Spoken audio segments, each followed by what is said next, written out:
हरेक वर्ष लाखौँ नेपाली श्रमिकहरू सिप, अनुभव र उज्जवल भविष्यको सपना बोकेर स्वदेश फर्कन्छन्। तर उनीहरूका लागि उपयुक्त रोजगारी र सम्मानजनक पुनः एकीकरण अझै पनि चुनौतीपूर्ण बनेको छ।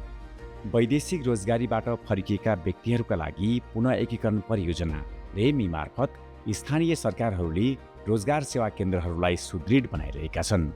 यसले फर्किएका आप्रवासीहरूलाई रोजगारीका अवसरसँग जोड्दै स्थानीय अर्थतन्त्रमा पुनर्स्थापित हुन सहयोग गरिरहेको छ।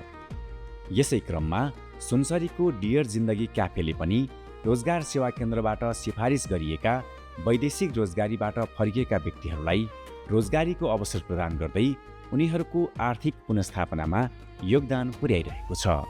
म चाहिँ मलेसिया 4 वर्ष काम गरेर त्यसपछि 2 वर्ष फेरि रिटर्न घर फर्केर त्यसपछि कतार गएको हो। कतारमा पनि म होटल व्यवसायमै काम गरेर आफ्नै देशमा केही गर्छु भनेर डियर जिन्दगी क्याफे सञ्चालनमा ल्याएको अहिले 4 वर्ष भइसक्यो।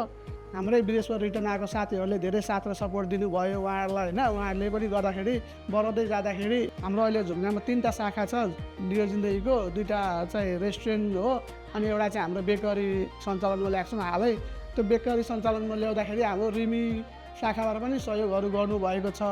उहाँहरूले हामीलाई अलिकति धेरै साथ सपोर्ट गरेर एउटा डिप फ्रिज पनि यही हालसालमै दिनुभएको हो होइन। 15 जनालाई रोजगार पनि दिनलाई अहिले सकिरहेको छु। त्यसमध्येमा 4 जना हाम्रो विदेशमा रिटर्न भएको पनि हुनुहुन्छ र विदेशमा रिटर्न भएको फ्यामिलीहरूलाई पनि रोजगार दिइरहेको छु अहिले। अहिले म चाहिँ डियर जिन्दगी क्याफेमा जो सेफको काम गरिरहेको छु अहिले। त्यसमा चाहिँ बाहिर पनि बसेको, बाहिरबाट फर्केर आएर अहिले स्टिल फेरि जब पाइरहेको छु म यहाँ चाहिँ जस डियर जिन्दगी क्याफेमा। जस राम्रै लागिरहेको छ, आफ्नै ठाउँमा काम गरेको आफ्नै ठाउँमा जस राम्रो हुँदो रहेछ। परियोजनाको एक प्रमुख पहल भनेको निजी क्षेत्रसँगको सहकार्य हो। रोजगार सेवा केन्द्रहरूले स्थानीय व्यवसायी तथा उद्योगीहरूसँग सक्रिय समन्वय गर्दै फर्किएका आप्रवासीहरूका लागि रोजगारीका अवसर सिर्जना गरिरहेका छन्। Sudarshan security services, Reliance meals तथा स्थानीय रेस्टुरेन्टहरू जस्ता धेरै निजी संस्थाहरूसँगको साझेदारीले उत्पादन, आतिथ्य सेवा र सुरक्षा क्षेत्र लगायत विभिन्न क्षेत्रमा रोजगारीको ढोका खोलेको छ। रामधुनी नगरपालिकाको रोजगार सेवा केन्द्रसँगको समन्वयमा जुन व्यक्तिहरू वैदेशिक रोजगारमा अनुभव प्राप्त गरेर आउनुभएको छ उहाँहरूको उपस्थितिमा उहाँहरूको सहकार्यमा हामीलाई काम गर्नु अलिक सहज भइरहेको छ।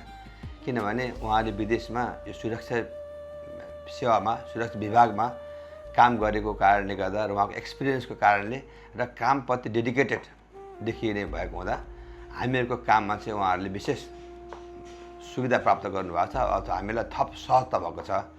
यी सहकार्यहरूले केवल तत्काल रोजगारी मात्र प्रदान गरेका छैनन्, विदेशबाट फर्किएका श्रमिकहरूले आर्जन गरेको सिप, अनुभव र क्षमताको सम्मान समेत गरेको छ। दिगो पुनः एकीकरणका लागि रोजगारीसँगै वित्तीय पहुँच पनि अत्यन्त महत्त्वपूर्ण हुन्छ। यस परियोजनाले नबिल बैंक जस्ता वित्तीय संस्थाहरूसँग सहकार्य गर्दै वित्तीय सेवामा पहुँच विस्तार गरिरहेको छ।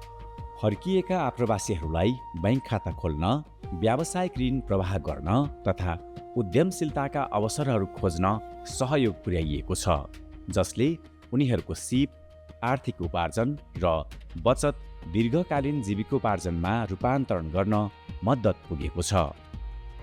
रेमी प्रोजेक्ट अन्तर्गत सूर्योदय नगरपालिकासँग आबद्ध रहेको रोजगार सेवा केन्द्र मार्फत चाहिँ बाहिरबाट फर्किनु भएको युवाहरूलाई ब्याङ्कसँग कन्ट्याक्ट गराइदिनु भएको हुँदा हामीले त्यही अनुसारले लगानी गऱ्यौँ।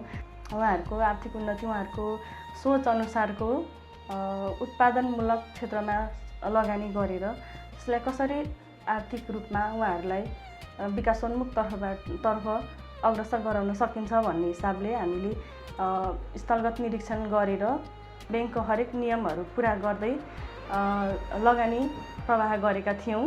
त्यो लगानीको सदुपयोग उहाँले यति मजाले गर्नुभयो कि उहाँहरू आर्थिक स्तरमा निकै राम्रो गर्दै अहिले पनि यस ब्याङ्कको सपोर्टलाई उहाँहरूले पनि रुचाउनु भएको छ। हामीले पनि सही सदुपयोग भएको देखेका छौँ।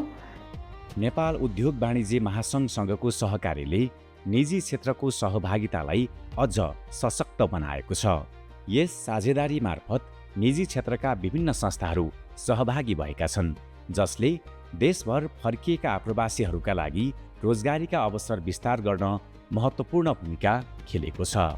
जुन वैदेशिक रोजगारबाट फर्केका युवाहरूलाई चाहिँ स्वदेशमै उद्योगहरूमा काम गर्न पाउने र उहाँले सिप सिकेर आएका सिपहरू पनि यहाँ आएर प्रयोग गरेर भोलिको बेलामा रोजगारी पनि पाउन सक्ने र पछि स्वरोजगार पनि बन्न सक्ने खालका चाहिँ रिमी परियोजनाले ल्याएको कार्यक्रम चाहिँ यो चाहिँ आज कोशी प्रदेश र एफएनसिसिआईसँग चाहिँ मिलेर चाहिँ हामीले यो कार्यक्रम गर्दै आइरहेका छौँ र यसमा हामीले 9वटा स्थानीय सरकारसँग बसेर पनि हामीले चाहिँ छलफल गरेर चाहिँ अगाडि बढाइसकेका छौँ। भनेदेखि एउटा कार्यक्रम हामीले चाहिँ 30वटा रोजगारदाताहरूलाई राखेर चाहिँ हामीले चाहिँ एउटा कार्यक्रम पनि गऱ्यौँ र उहाँहरूलाई कस्तो किसिमको चाहिँ आज युवाहरूको रोजगारीको लागि प्रदान गर्न सक्नुहुन्छ, रोजगारदाताहरूले पनि दिन सक्नुहुन्छ काम श्रमिकलाई भन्ने हिसाबले पनि हामीले उहाँसँग विस्तृत छलफल गरेर चाहिँ हामीले योजनाबद्ध रूपले चाहिँ यो कार्यक्रम चाहिँ अगाडि बढाएर गइरहेका छौँ। यस्तो कार्यक्रमले गर्दाखेरि चाहिँ हाम्रा आजको दिनमा वैदेशिक रोजगारमा गएका युवाहरूले आज स्वदेशमै आज केही चिज गर्नुपर्छ भन्ने सरकारको नीति र बमोजिम आज रेमी परियोजना ल्याएको कार्यक्रम चाहिँ यो बहुत सफलपूर्वक यो चाहिँ कार्यक्रम चाहिँ भइरहेको छ। यी संयुक्त प्रयासहरूले फर्किएका आप्रवासी श्रमिकहरूको जीवनमा सकारात्मक परिवर्तन ल्याइरहेका छन्। उनीहरूलाई आफ्नै समुदायमा योगदान पुर्याउँदै स्वदेशमै सुरक्षित र सम्मानजनक भविष्य निर्माण गर्न सक्षम बनाइरहेका छन्। रेमी परियोजना समृद्ध र सशक्त नेपाल निर्माणका लागि आप्रवासी युवा जनशक्ति, अवसर र निजी क्षेत्रसँगको साझेदारी जोड्ने अभियान।